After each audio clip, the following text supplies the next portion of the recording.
এই ব্যাখ্যা বোঝার মতো যেই জ্ঞানটা লাগবো এই জ্ঞানের নাম ইলমে লাদুন্নি। ইলমে লাদুন্নি মনে রাখবা। ইলমে লাদুন্নি শিক্ষার জন্য একজন পয়গম্বরকে যেতে হয়েছে আল্লাহর ওলির কাছে। ইলমাল ইয়াকিন, ইয়াকিনের ট্রেনিং দেওয়ার জন্য জলিল কদর পয়গম্বর মুসা কালিমুল্লাহ যখন বারবার আল্লাহকে বললেন রব্বি আরনি, আল্লাহ আপনারা দেখতে চাই। আল্লাহ বললেন লাম তারানি, আমাকে দেখা যাবে না মুসা। তুমি যেই চোখ দিয়ে দেখবে, যেই বিদ্যা দিয়ে, ওই বিদ্যা তোমার মধ্যে দেওয়া হয়নি। তো বলে আল্লাহ তাহলে কোন বিদ্যা? এই বিদ্যাটা দেন। বলে এই বিদ্যা নবুয়তের ধারা না, এটা বেলায়েতের ধারা। সুবহানাল্লাহ পড়েন। এই বিদ্যা কার ধারা? হ্যাঁ মুসা, আমাকে দেখার বিদ্যা যদি অর্জন করতে চাও আমার বন্ধু খাজা খেওয়াজ খিজিরের কাছে যাও। কারণ বেলায়েতের ধারাটা উল্টা। বেলায়েতের ধারাটা সুখে দুঃখে আমি তোমার মুখ দেখিয়া শান্তি পাই, আমার কেহ নাই। সুবহানাল্লাহ পড়েন। খুঁজতে যায়া আল্লাহ নবী সামনে পাইলাম মুর্শিদ ছবি গো।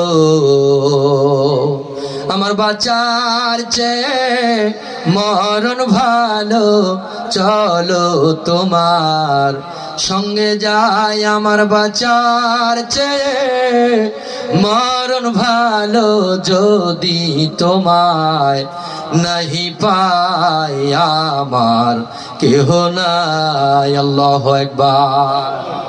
ভালোবাসা দিয়া মোরে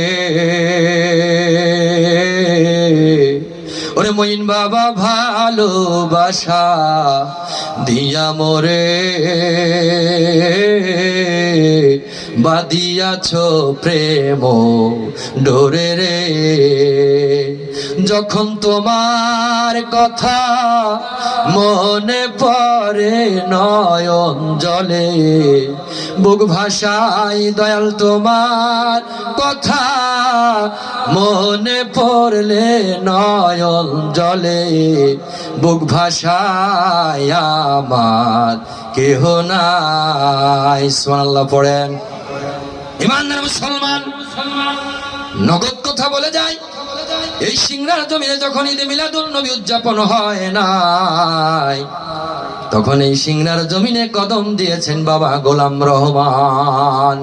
ঠিক কিনা? ও বন্ধুরি, আল্লাহর ওলির মাধ্যম দিয়া সিংড়ার মাটি